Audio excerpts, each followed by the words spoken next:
Selamat pagi, kembali lagi dengan program Inspirasi bersama saya, Michael. Hari ini saya akan membawakan topik inspirasi untuk para teman-teman, para sahabat kita semua, para pelaku bisnis, para pemilik bisnis, atau business owner, atau employee, atau entrepreneur, atau para profesional muda sekalian, para milenial sekalian.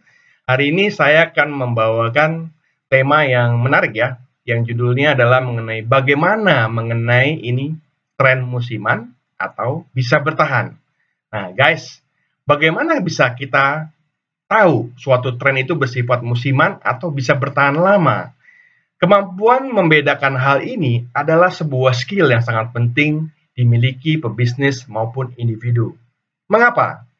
Karena dengan kita dapat membedakan mana yang musiman dengan yang relatif abadi, maka kita dapat mengambil keputusan-keputusan yang tepat, baik yang bersifat mengambil keuntungan atau profit bisnis, maupun yang berhubungan dengan masa depan pribadi. Nah guys, saya akan membawakan beberapa tips dalam menganalisa tren tersebut. Ya, yang pertama, seberapa make sense tren tersebut? So, teman-teman, jika suatu tampak serak saat ini, namun tidak punya makna yang dapat memberi nilai tambah secara jangka panjang, bisa saja ini merupakan sesuatu yang hanya terjadi sesaat, alias tren sesaat.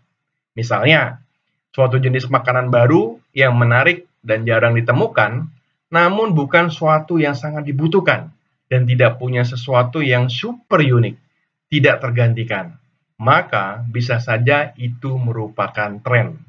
Itu juga berlaku untuk berbagai produk lainnya. Yang kedua, impact jangka panjang dan kedalamannya. Nah, guys, ini berarti Anda perlu memahami secara komprehensif sustainability tren tersebut yang berhubungan erat dengan berbagai sumber daya yang digunakan.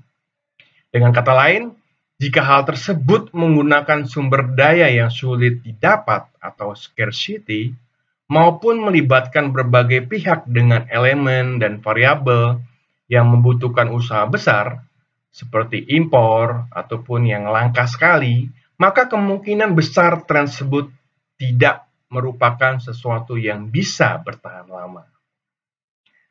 Oke, yang ketiga, yakni skalabilitas dan kapasitas bertumbuh kembang. Nah, guys, apakah tren tersebut mudah bertumbuh kembang? Bisa scalable hanya dengan duplikasi otomatis, atau mungkin duplikasinya membutuhkan usaha yang besar. Nah, jika suatu tren membutuhkan usaha besar, seperti kehadiran secara fisik, tidak hanya online, ya, sekelompok individu, ini akan sulit diwujudkan. Namun, apabila hanya membutuhkan network online yang mudah digandakan, tren ini jelas bisa bertahan sepanjang variabel-variabel lain juga mendukung. Nah, yang keempat adalah relevansi secara global maupun kelompok. Nah, guys, bagaimana relevansi suatu produk atau tren bagi audiens target? Apabila sangat amat relevan dan dibutuhkan alias the right thing at the right time, maka bisa diprediksikan tren akan bertahan lama. Nah, pertanyaannya sampai kapan bertahannya? Minimal selama masih relevan. Nah, masalahnya relevansi adalah sesuatu yang abstrak. Ia bisa berarti masih dibutuhkan maupun masih punya kaitan yang masuk akal, walaupun sudah tidak bisa begitu dibutuhkan lagi. Nah, yang selanjutnya, yang kelima adalah tren-tren serupa juga muncul di berbagai industri lainnya.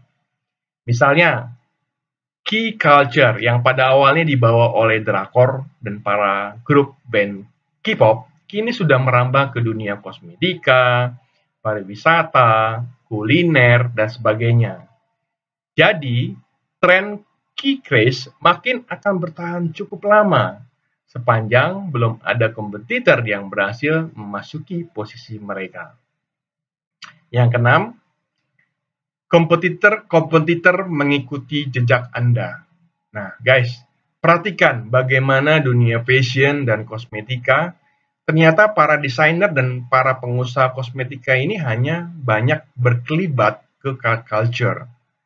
Mereka telah berubah menjadi imitator yang diam-diam mengagumi culture.